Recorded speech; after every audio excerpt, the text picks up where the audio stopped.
Einen wundervollen guten Tag zusammen und willkommen zurück zu einem weiteren News-Video und zwar in Richtung Netzpolitik bzw. Online- und Datenspeicherung und so weiter und so fort.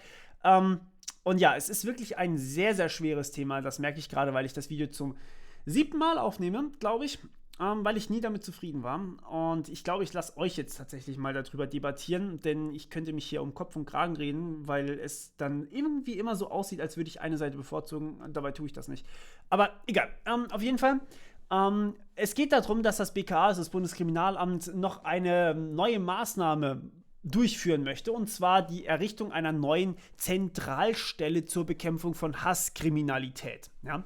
Das bedeutet, es wird eine neue Stelle geben, die jetzt tatsächlich Hasskommentare im Internet verfolgt, anstatt sie einfach nur löschen zu lassen. Das heißt, aktuell sind wir so, oder handhabt das Internet das so, die Plattformbetreiber werden dazu verpflichtet, Hasskommentare oder Hassäußerungen, Postings, Videos, whatever, das heißt irgendwie Äußerungen gegen eine Gruppierung von Menschen mit anderer Hautfarbe, Herkunft oder Geschlecht oder keine Ahnung, irgendwas halt, andere Menschen eben, oder auch eigene, ich weiß es nicht, zu löschen. Und das ist dem BKA nicht genug. Sie wollen das Ganze auch verfolgen. Das heißt, man kann dann dafür, dass man auch etwas so in diese Richtung postet, schon ins Gefängnis kommen. Und das bis zu 5 Jahren, zumindest wenn es Richtung Volksverhetzung geht, was echt viel ist, wenn ihr mich fragt. Und ja, es ist nicht nötig, dass man währenddessen oder dass man auch gewalttätig sein muss in der normalen Offline-Welt, ja, sondern es reicht völlig aus, wenn man einfach so einen Post verfasst und der von scheinbar genug Menschen gesehen wird, um als Volksverhetzung zu gelten, um dann auch tatsächlich ins Gefängnis zu kommen. Das ist schon ziemlich kritisch, weil, ja, ich meine, also es ist ja keine tatsächliche Ausübung von Gewalt dabei. Es ist einfach nur eine Äußerung von einer Meinung, vielleicht von einer dummen Meinung, aber auch Dummheit ist eigentlich noch nicht strafbar gewesen bis vor kurzem. Aber gut, ja, genau, das Ganze ist quasi eine Reaktion auf den Mord an dem Regierungspräsidenten Walter Lübcke, ein Abgeordneter der CDU. Und der stand scheinbar auf irgendeiner Todesliste drauf, weil die sich eben dann übers Internet verteilen. Dachte man sich, okay, lasst uns mal lieber das Ganze von vornherein einbinden, ja, also quasi, dass es nicht mehr so viel geben kann. Es gibt auch tatsächlich schon einige Wohnungsdurchsuchungen, Festnahmen und so weiter und so fort, die in diese Richtung gehen, für Leute, die sich eben abfällig da gegenüber Menschengruppierungen äußern. Und ja, da wurden auch schon einige festgenommen.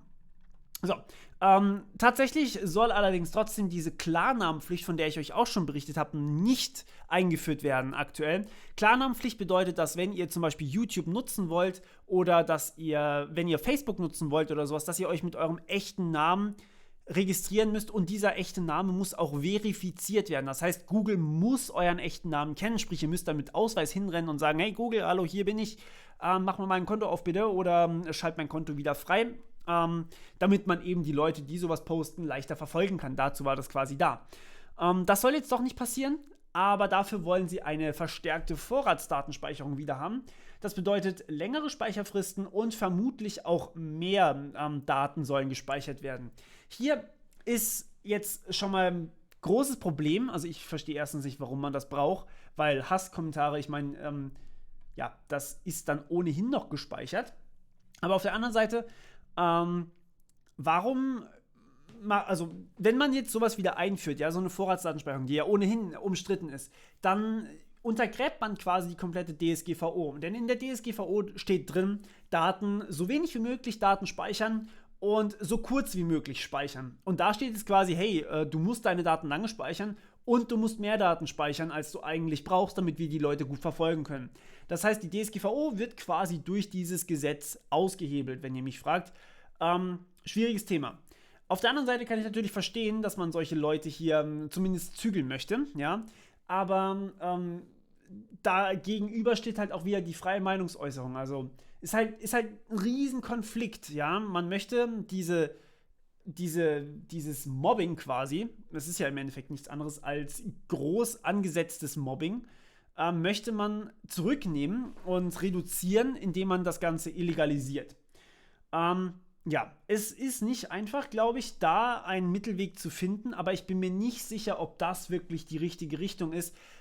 Als kleinen Einwurf in eure Diskussion in den Kommentaren, die hoffentlich stattfinden wird, möchte ich hier mal ganz kurz noch 1984 mal wieder einwerfen. Das ist ein Buch, ein Roman oder eine Novel, die ich euch wirklich sehr empfehlen kann. Und dort gibt es auch eine Kategorie von Verbrechen, die nennt sich nicht Hasskriminal, Entschuldigung, Gedankenverbrechen nennen die sich. Und diese Gedankenverbrechen sind quasi Verbrechen gegen die Ideologie, die gegen, also quasi jedes Gedanken oder jeder Gedanke, der gegen diese Big Brother-Ideologie, gegen den Überwachungsstaat ist, alles ist strafbar und dort konnte man quasi auch Gedanken verfolgen oder sowas. Und ja, dann kam die Polizei, hat die Leute entsorgt und dann war gut, ne? Und ich weiß nicht, ob wir nicht gerade in eine ähnliche Richtung laufen. Und ja, Gedanken so einzuschränken, ist schwierig. Wir sind zum Glück noch nicht bei Gedankenlesen angekommen, aber ich weiß nicht, wie weit entfernt wir davon noch sind. Und ich habe ein kleines bisschen Angst, dass es gerade in diese Richtung geht. Ja, schreibt mir ganz gerne eure Meinung. Ich hoffe, ihr diskutiert da fleißig darüber und wir hören uns wieder beim nächsten Mal. Bis dann. Ciao.